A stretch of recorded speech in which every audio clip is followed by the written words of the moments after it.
যে সেনাবাহিনীর সাথে খালিকুজ্জামান ঢাকার ১৭ আসনের যে তর্ক-বিতর্ক হইছে, এই জিনিসটা যদি একটু ক্লিয়ারলি দেখেন, উনি যে তর্ক-বিতর্ক করছে এটা অবশ্যই উনার একটা ফল্ট হইছে। কারণ উনি যেভাবে যে আচরণটা করছে এভাবে করাটা উচিত হয় নাই।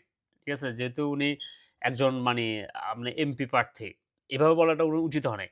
তবে একটা জিনিস আপনারা চিন্তা করেন যে এখানে কিন্তু উনি এমপি প্রার্থী।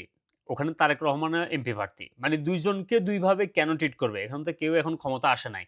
এখন আপনি ধরেন নির্বাচনের আগে যদি আপনি এক পক্ষকে যদি সুযোগ-সুবিধা বেশি দেন, আরেক পক্ষকে যদি সুযোগ-সুবিধা কম দেন, এটা তো নির্বাচনে একটা প্রভাব ফেলাবে। মানে মানুষের ভিতরে আপনি আগেভাগে যদি একটা সিগন্যাল দিয়ে দেন যে এই দল ক্ষমতায় আসতেছে, এই দল আসতেছে, তখন হারু পার্টিকে তো কেউ ভোট দিবে না। এটা স্বাভাবিক। আর এখানে যেহেতু সবার সেম অধিকার থাকার কথা, তাহলে কেন তাকে একটা স্পেশাল মানে ট্রিট করবেন? যে দেখেন তারেক রহমান যখন মানে দেশে আসছে ১ম দিন উনাকে এরকম সিকিউরিটি দেওয়া হয়েছিল, ঠিক আছে। কিন্তু এখন দেখা গেছে উনি যখন বিভিন্ন প্রোগ্রামে যাইতেছে, উনি নির্বাচনী প্রচারণার জন্য যাইতেছে, উনার ব্যক্তিগত আ আ মানে প্রচারণার জন্য যাচ্ছে। তখনও কেন এত হাজার পুলিশ, এত মানে বিডিআর, এত সেনাবাহিনী দিয়ে এক পক্ষকে দিতেছেন, আরেক পক্ষকে দিবেন না। অথচ এটা কিন্তু রাষ্ট্রীয় খরচে কিন্তু এগুলো প্রোভাইড করা হইতেছে।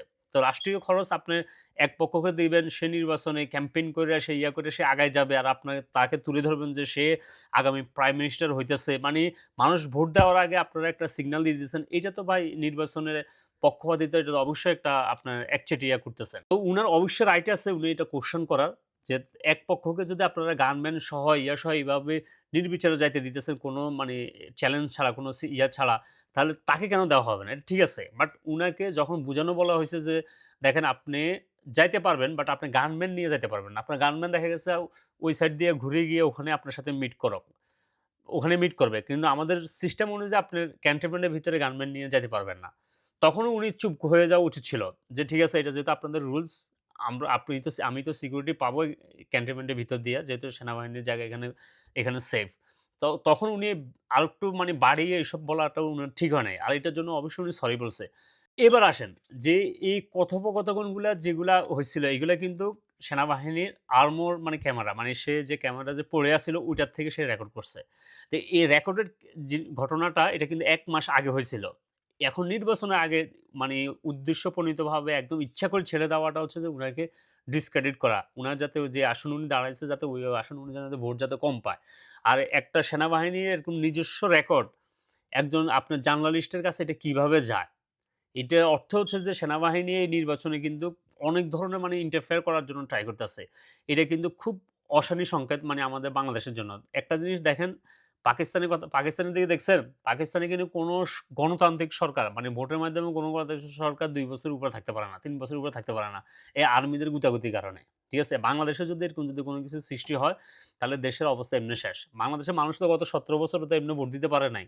এখন যা মানুষের ভিতরে একটা আসছে যে না আমরা ভোট দিলে আমাদের ভোটের মাধ্যমে আমাদের যে আসবে সে আমাদের দেশ পরিচালনা করবে। কিন্তু আপনি যদি নির্বাচনের আগে যদি সেনাবাহিনী যদি এরকম একচেটিয়া যদি একটা পক্ষের পক্ষে যদি কাজ করে, তখন এই সেনাবাহিনীর পক্ষে কিন্তু মানুষের কিন্তু রেসপেক্ট যেটা আছে এটা কিন্তু সব চলে যাবে।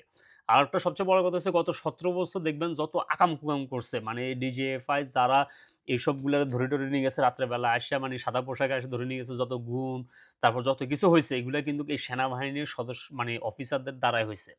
অলরেডি ১১ জনে কিন্তু মানে কয়েকদিন পর কোর্টে যায়, কোর্টে থেকে আসে।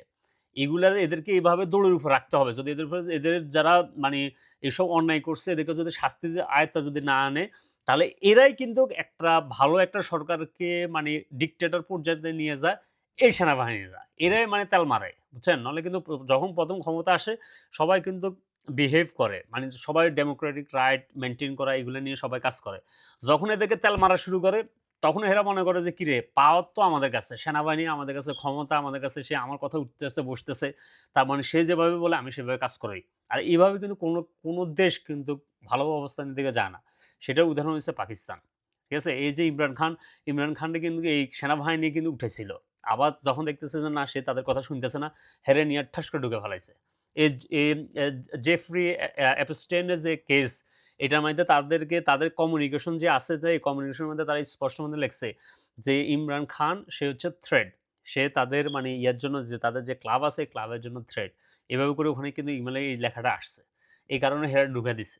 ঠিক আছে? যে আমরা চাই বাংলাদেশে যাতে আমাদের সেনাবাহিনী দেশপ্রেমিক সেনাবাহিনী যাতে এগুলাতে যাতে হস্তক্ষেপ যাতে না করে। গণতন্ত্র চলবে গণতন্ত্র ওয়েতে।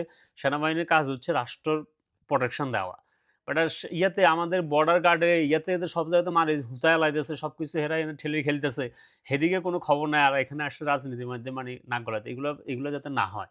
এই যে ক্লিপসটা যে বের করে দিল, এটা কেন করল? এটা কোর্টে থেকে কোনো ইয়ে আসছে যে কোর্টে মানে পাবলিক ইন্টারেস্ট এর কারণে এই জিনিসটা বের করা দরকার। এটা রিলিজ করা দরকার। তখন এটা রিলিজ করত।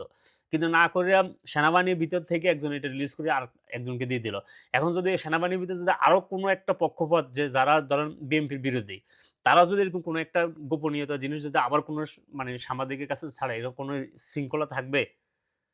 এই জিনিসটা খুব মানে সিরিয়াস ভাবে জামাতের উচিত। এটা একদম মানে ডক্টর ইউনূস সহ মানে উপরের লেভেলের জিনিসটা নিয়ে একদম মানে লিখিত প্রতিবাদ করা এটা। এটা নিয়ে একদম খুব বড় ধরনের প্রতিবাদ করা উচিত যাতে নেক্সট ফিউচার এ যেন এগুলা যাতে না হয়।